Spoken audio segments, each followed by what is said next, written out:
my name is George Njuguna. My name is Amani Aila. Good, now you can be heard very clearly. Welcome. Thank you, sir. Let's get right into business. First of all, thank you very much for agreeing to just join me and share your story. So let's begin by, who is Amani? All right, Amani Aila is a believer. I'm born again. I love the Lord. I've had a relationship with Him ever since I was a little boy.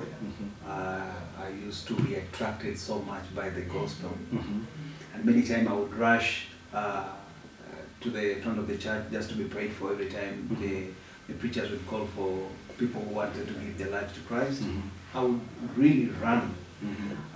I thought, looking back, it might appear like I was joking, I was kidding, but you can clearly tell that the calling was there in my life, you know, to be a minister and a servant of the Lord. I'm also a husband to one, Mkandoe Momburi. I'm a father of 3, should be 4, but one went ahead of us. And all the glory to God. I'm a media personality, and radio is more pronounced. I've done TV before. In future, maybe I'll still find myself in TV again. But as of now, I'm very pronounced in radio. What more do I need to say? It's part of the introduction. That is it. Your T-shirt is written follow. Do you want people to follow you, or do you want people to follow Jesus? Even Paul said, follow me as I follow Jesus. So it is well, you can follow me. I'll take you to where Jesus is. Interesting question. Did you bump straight into to this craft, or you started somewhere? Take us through that journey. It's a very interesting journey. You know, back in school, I had no idea what I wanted to do with my life. And people, my fellow students would be asked what they want to do, you know, and many people would go for pilot, doctor, lawyer. But when it came to me, I had no clue what I was created for. But something I'm so sure that I was good at was art. I can act, I can write songs, I can communicate, I can, you know, I can draw, I can paint. I'm really rich into art. But I still had no clue that I was supposed to do radio. By the time I was clearing high school, I was so much into music. There are some songs that I've written when I was still in high school. When I finished high school, I got a promoter and a good mentor, Bishop Ben Bahati. So Bishop Ben sponsored us, me and my friend now, he's a pastor, it's called Harry Randa. We go to the studio, he recorded a full album. Was it in his studio? Where was his studio?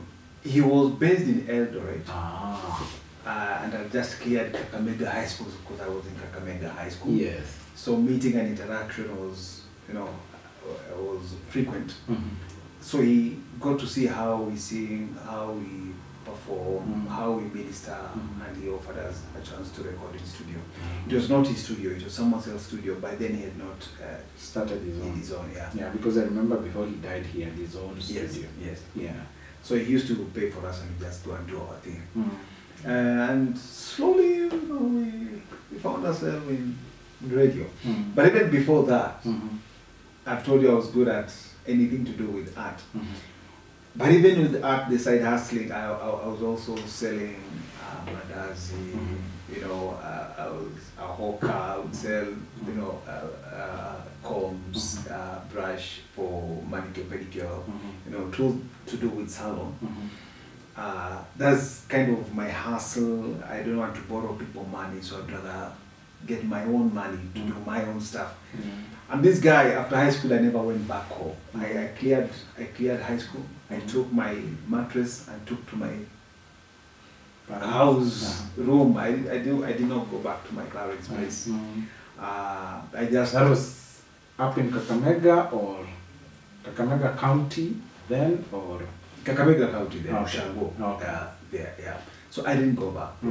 So me, I cleared school and started life in the city. In fact, my dad told me, you are over ambitious, and I said I had to, because I felt like if I don't work hard now, I might never get the kind of life that I want to get. I might find myself in Swahili, mtu wa mjengo. I feared hard labor. I really feared hard labor, and I knew if I was to make it in life, I had to start early. And so I was very aggressive and ambitious. So I've done all those kind of things to a point where I found myself in a salon, working in salon.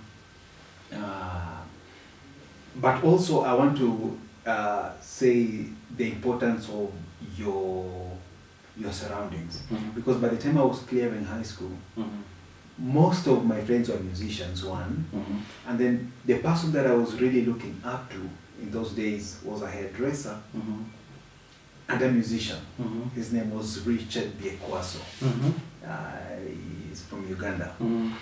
And this guy, I really loved his, his life. You go make people look pretty, look gorgeous. After that, you go rehearse, music, we go record together. So I didn't mind having that kind of life. So this guy enabled me to gel into hairdressing. But now, a beautiful story about hairdressing before I even get into radio. Yeah.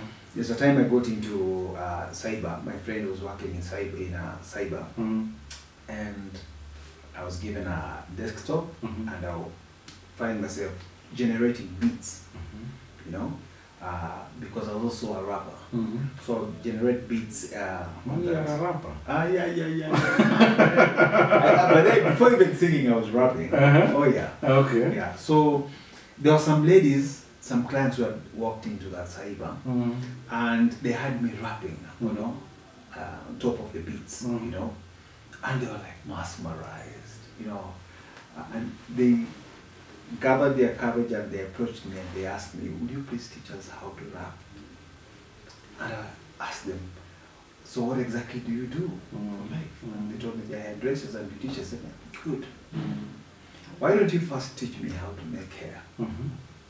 I will teach you how to rap. Nice. And they agreed.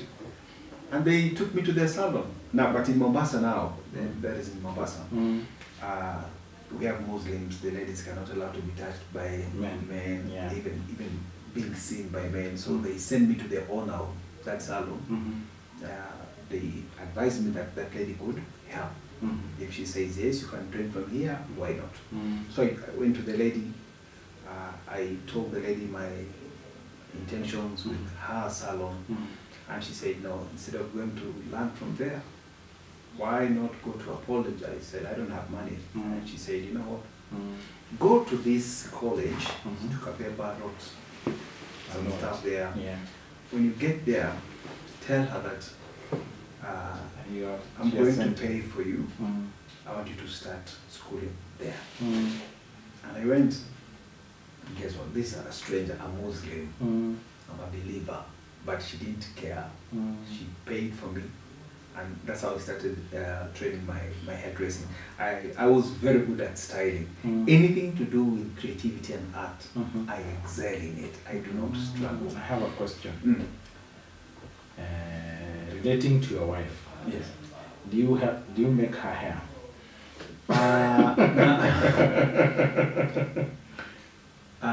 I think my daughter enjoys that service more. Nice. My wife enjoys a different service that I used to do when I was in that industry. Yes. Okay. I'm also a masseuse. Yeah. So of course my wife would enjoy that. My wife enjoys the hair services.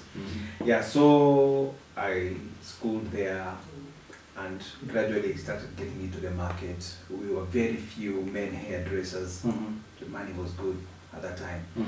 But it reached a time when I started hearing a voice telling me move. Now that voice was coming just a one word, move, move. So I moved from one house to another. I hear that voice again telling me to move. I moved from that location that I was leaving to a different location, I still hear move. Now I moved from one salon to another, move. Now the voice moved me to Cannon Towers. There was a salon in Cannon Towers, the basement there.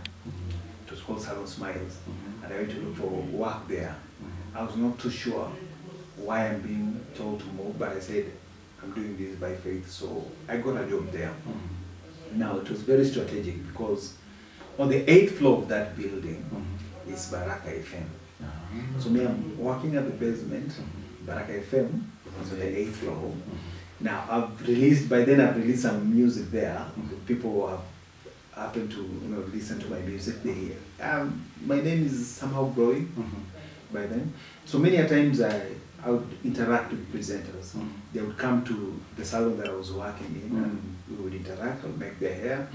Now there is this fellow presenter. I want you to take a pause. That's a good place to just pause it there. All right. Let's go back to some music, even as we continue hearing the story of this gentleman. He has inspired me for a very long time. His movement from being a hairdresser to a radio presenter was just something to look at. So let's take a short break, and when we come back, we continue with this. And right up is Jadiel with the song Oh Papa. Keep it Bloom Radio.